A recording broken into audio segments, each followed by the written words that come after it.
Perkenalkan, nama saya Darvin Sinaga. Saya seorang mahasiswa BINUS Online University, jurusan Teknik Informatika. Saya sudah bekerja 8 tahun di front-end development. Dan video kali ini saya akan membahas tentang Introduction to GraphQL, a modern approach to API development, yang akan memberikan gambaran secara komprehensif tentang pengembangan GraphQL untuk API development. Adapun agenda untuk presentasi kali ini, kita akan membahas apa itu GraphQL. Selanjutnya kita akan melihat perbandingan dari GraphQL dengan REST. Kemudian kita juga akan melihat benefit-benefit apa aja yang kita bisa dapatkan dengan GraphQL ini, dan core inti dari GraphQL itu sendiri. Kemudian akan ada live demo untuk query dan mutation yang akan saya demokan langsung, dan beberapa contoh implementasi dengan GraphQL. Terus yang terakhir adalah resource dan dokumentasi ya. GraphQL adalah teknologi yang dikembangkan Facebook pada 2012. Kemudian pada tahun 2015 Facebook merilis project ini menjadi public ataupun open source. Nah, untuk web dokumentasi resmi bisa diakses di graphql.org. Seperti yang terlihat pada gambar, di sini ada 3 inti dari GraphQL itu sendiri, yaitu describe your data. Jadi kita bisa mendefinisikan data atau skema yang kita inginkan. Untuk yang kedua itu ada ask for what you want.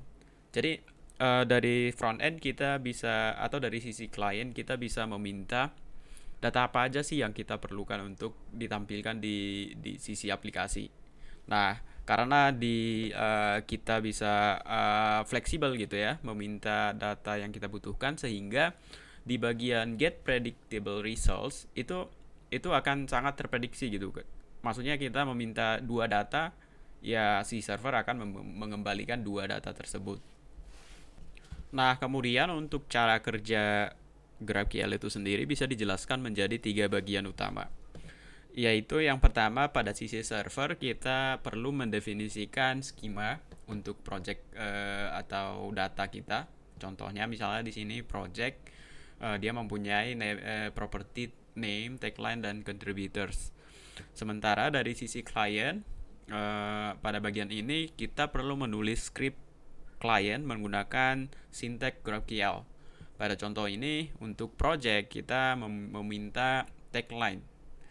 Kemudian dari sisi result, si server akan memberikan respon kepada si klien sesuai dengan sesuai dengan syntax query yang ditulis si klien. Kemudian kita akan membahas GraphQL versus REST.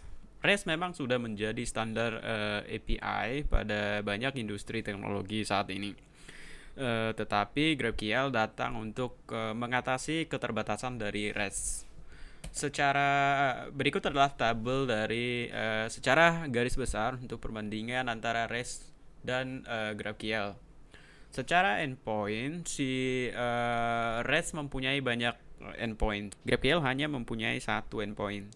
Untuk data fetching, si REST ini dia akan menjadi fixed data structure. Maksudnya ketika misalnya satu service itu sudah mempunyai 5 property, jadi ketika ada request dari klien, 5 property tersebut akan dikembalikan ke sisi klien. Sementara dari GraphQL kita bisa meminta data spesifik. Masalah versioning, si REST ini kita harus membuat versi secara eksplisit di dalam aplikasi kita, sedangkan si GraphQL tidak perlu. Kemudian kita lihat masalah umum yang dihadapi ketika kita menggunakan teknologi REST. Yang pertama adalah overfetching. Yang kedua adalah multiple round trips. Jadi ini adalah pada REST kita mempunyai banyak endpoint. So misalnya di sini ada /user, /post, /comment, atau misalnya untuk aplikasi kompleks ada /product, /product detail gitu. Jadi akan sangat banyak endpoint yang diberikan ketika kita menggunakan REST. GraphQL hanya menggunakan satu endpoint Sehingga hanya ada single request dari sisi front end karena satu endpoint satu request. Jadi di sisi lain GraphQL juga fleksibel gitu. Jadi misalnya si klien hanya meminta uh, uh, user dan nama gitu dan post title. Ini sangat singkat ya. Jadi si server juga akan mengembalikan data yang spesifik sesuai dengan permintaan dari si klien. Benefit apa aja yang kita bisa dapatkan ketika melakukan atau memakai teknologi GraphQL? Jadi yang pertama itu adalah precise data retrieval. Jadi ini kita bisa ya seperti yang sudah dijelaskan tadi, kita bisa spesifik meminta data yang kita butuhkan saja gitu. Terus aggregation ini kayak kita bisa meminta data terkait. Jadi ketika ada relasi dari produk ke user gitu, kita bisa melakukan merequest keduanya gitu. Jadi dalam satu request kita bisa mendapatkan data dari si produk dan si usernya gitu.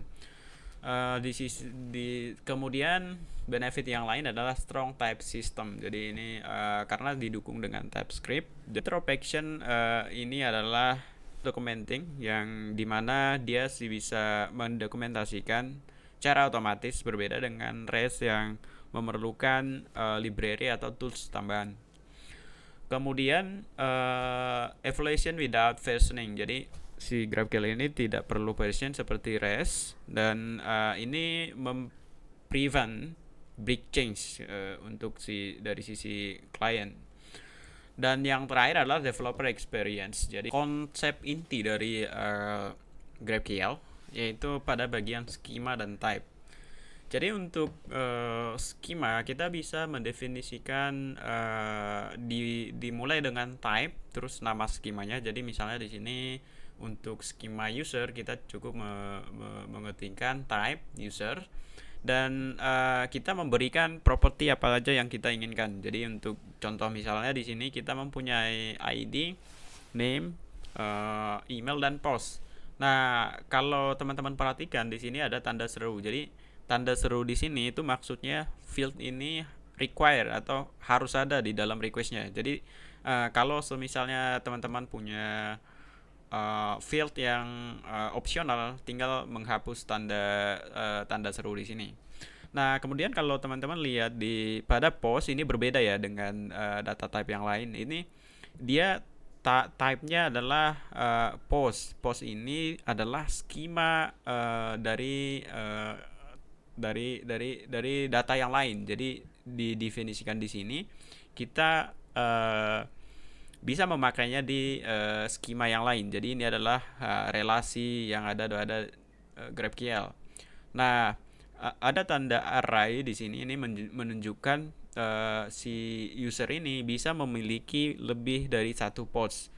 Nah, kalau kita lihat di sisi skemanya si post, kita bisa melihat usernya tanpa menggunakan ini ya tanda kurung siku. Jadi ini menggunakan artinya si post ini dia cuma hanya memiliki satu author gitu atau pengarang gitu. Lanjut dengan inti dari GraphQL yaitu query. Query ini adalah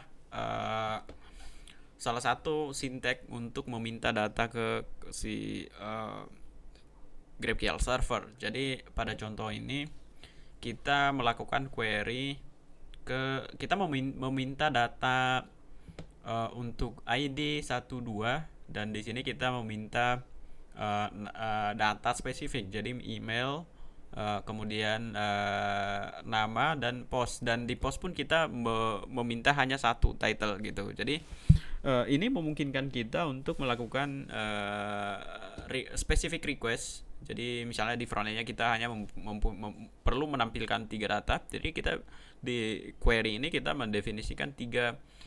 Kemudian untuk inti dari GraphQL selanjutnya adalah mutation. Jadi mutation ini adalah adalah metode untuk melakukan atau memodifikasi data di server. Jadi kalau misalnya di REST kita mempunyai post untuk membuat data, put untuk memodifikasi data, dan delete gitu ya. Jadi tiga metode yang ada di REST tersebut itu bisa digantikan dengan GraphQL dengan menggunakan mutation. Jadi pada contoh ini kita melakukan mutasi atau post uh, dan metode ini menerima tiga properti. Jadi ada title, content, author. Jadi data ini akan dimasukkan ke GraphQL server, dan ketika misalnya eksekusi ini berhasil, si GraphQL akan merespon dengan uh, data yang kita definisikan di sini. Jadi contoh di sini kita memberikan tiga data ke server, tapi di responnya kita meminta dua gitu. Jadi ID title, sedangkan author ID-nya nggak dikirim gitu. Jadi oke, selanjutnya kita akan masuk ke sesi live demo dan setup. Seperti yang udah dijelaskan tadi di presentasi tadi, itu dikatakan bahwa GraphQL itu hanya mempunyai satu URL, jadi single URL. Jadi pada kasus ini dia localhost 3000 portnya dan API/GraphQL. Nah, hanya satu endpoint ini. Kemudian untuk di sini ada dokumentasi yang kita jelaskan tadi ya, self documentation itu dia udah langsung bisa buat dokumentasi otomatis. Nah, di sini dia hanya ada dua, query atau mutation gitu. Query dia semacam kalau di REST itu get. Nah, kita akan coba untuk query gitu. Di query ini sudah di generate oleh Keystone-nya. Jadi kita mempunyai data-data atau schema gitu. Jadi kita akan melakukan query kepada post. Jadi post di sini oke. Teman-teman perhatikan di sini ada post dengan kurung siku, ada yang tidak gitu. Kalau post dengan kurung siku itu artinya kita melakukan atau meminta data lebih dari satu. Jadi sedangkan kalau misalnya postnya tidak punya kurang kurawal, dia artinya kita meminta satu data post gitu. Untuk ini kita akan coba untuk query ke post. Nah, di sini kita bisa meminta nih. Di sini kita meminta data apa aja yang kita pengenkan. Jadi field ini kita mau isi apa nih gitu. Jadi ini dinamik ya. Jadi misalnya kita butuhnya cuma title, kita bisa request cuma title gitu. Kita post. Nah, di sini server akan memberikan cuma title gitu, sesuai dengan request gitu. Jadi kalau kita ganti lagi, kita butuh ID, kita butuh author. Nah, authornya juga kita bisa spesifik lagi nih, karena di author ini kan user, jadi user itu punya banyak data lagi kan, sedangkan kita cuma pengen namanya aja gitu. Nah, si GraphQL akan memberikan data itu, author dan name gitu, sedangkan data-data ini tidak akan dikembalikan. Selanjutnya kita akan mencoba mutation. Jadi di sini kita akan coba membuat satu post ya. Jadi teman-teman bisa langsung klik create post. Di sini sudah dibuat skemanya. Kemudian kita akan coba hapus yang ini, data yang lama. Di sini coba saya komen dulu. Kita mulai dari awal. Jadi di sini kita create post, datanya apa? Datanya post input. Post input ini bisa dilihat di sini nih. Ada title, ada content, ada tag. Untuk relasi, jadi post ini dia punya relasi ke user. Kita bisa memilih untuk menggunakan create ini artinya kita akan membuat user baru gitu. Dan juga kita, kalau misalnya usernya sudah ada, kita bisa menggunakan connect.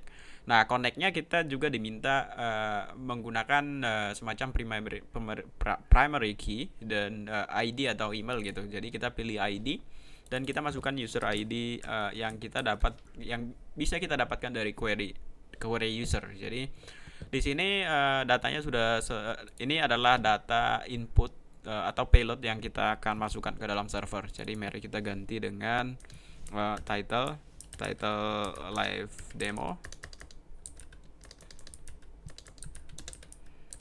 Dan kemudian kita masukkan konten ya, konten live demo. Dan kita tinggal oke, di sini ada merah ya. Jadi teman-teman bisa balik lagi ke sini. Kita di sini merah karena kita harus meminta setidaknya satu satu data dari ketika eksekusi service ini selesai gitu. Dalam kasus ini kita akan meminta ID atau title gitu. Nah, setelah selesai kita bisa klik create post gitu. Jadi langsung berhasil ya teman-teman. Jadi kita bisa melihat data ID yang kita minta, title dan segala macam. Kemudian ini adalah tools yang populer ya di dalam ekosistem Grab. Nah, untuk resource teman-teman bisa akses di grabql.org atau Apollo untuk Apollo client, dan ini banyak sekali resource-nya. Dan ya, terima kasih teman-teman. Saya harap video ini bisa memberikan gambaran kepada teman-teman tentang bagaimana sih sebenarnya GrabQL itu. Dan seperti yang sudah dijelaskan lagi, kita sudah membahas tentang benefitnya perbandingan dengan GrabQL. Kita sudah mendemonstrasikan tentang penggunaan query dan mutation. Saya Darvin Sinaga, saya akhiri presentasi ini. Terima kasih.